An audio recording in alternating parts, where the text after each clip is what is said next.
Welcome to The Explainer. Today, we're diving into a fascinating story about how a piece of technology that's like 20 years old is becoming this incredible lifeline for people in extreme poverty. Turns out, the solution was hiding in plain sight the whole time. So just imagine for a second you're living on only a couple of bucks a day, and then all of a sudden, your life changes. And not just yours, but everyone else's in your entire village. What kind of futuristic, high-tech solution could possibly do that? Well, your mind might jump to something like crypto, right?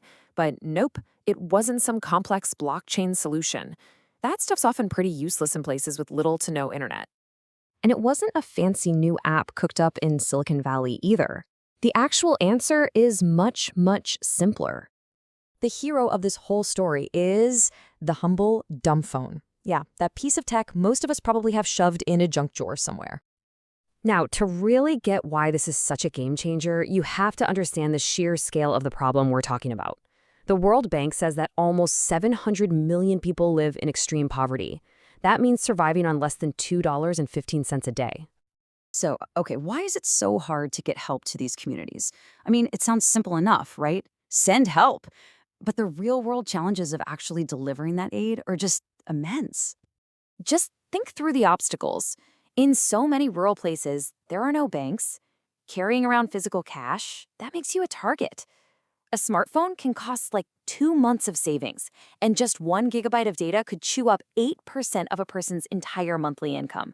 So, how on earth do you build a secure payment network with all that working against you?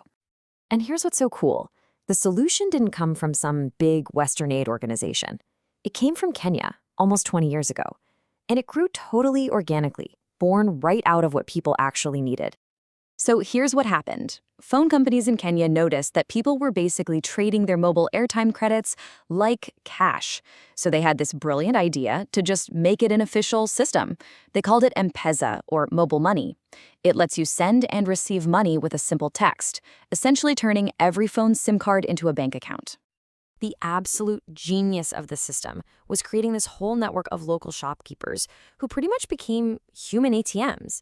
You can walk up to a local agent, give them cash to get digital credit, text that money to a family member hundreds of miles away, and then they just go to their local agent to get the physical cash. It made cashless payments possible, even in the most remote spots imaginable. And boy, did it take off. The growth was just explosive. The system spread all across Africa and Asia. Today, 1.6 billion people can use it. And get this, studies show that just the existence of this network, with no outside money at all, lifted nearly 200,000 Kenyans out of extreme poverty, just on its own. Okay, but this is where the story gets really wild. An organization called GiveDirectly saw this incredible network and asked a really simple but totally radical question. What if we just use this system to send big chunks of cash, we're talking like $1,000, directly to the poorest families? Now, I know what you're probably thinking. Just give people cash? It kind of goes against everything we've been taught, right? That whole teach a man to fish idea. But what does the actual data say?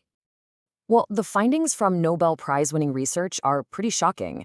The World Bank found that when people manage to escape poverty, they almost always do it themselves. By getting a job or starting a business. That method has a success rate of over 75%. Traditional aid, its success rate is less than 0.5%. So giving cash just gives people the fuel to do what already works. So what happens when people are just given cash? They don't blow it, they invest it. And these results, they were measured 2 full years after the payments were sent.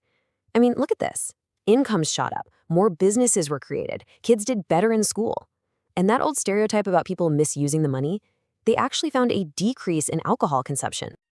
It's just like Nobel laureate Abhijit Banerjee said, this fear that the poor will misuse cash is completely overblown. All the evidence shows that people know what they need better than anyone else, whether it's a new roof, school fees for their kids, or buying livestock to start a farm. Okay, you say, but what about fraud? Well, because every single transaction is digitally tracked, the system is incredibly secure. GiveDirectly reports fraud rates of around just 1%. That's 5 times lower than the average for other types of international aid. All right, next big question, inflation.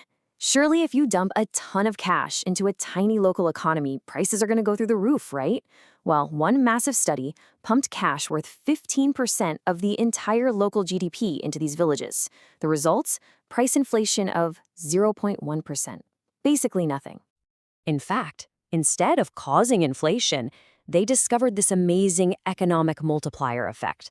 For every single dollar given to one person, $2.50 was generated in the local economy.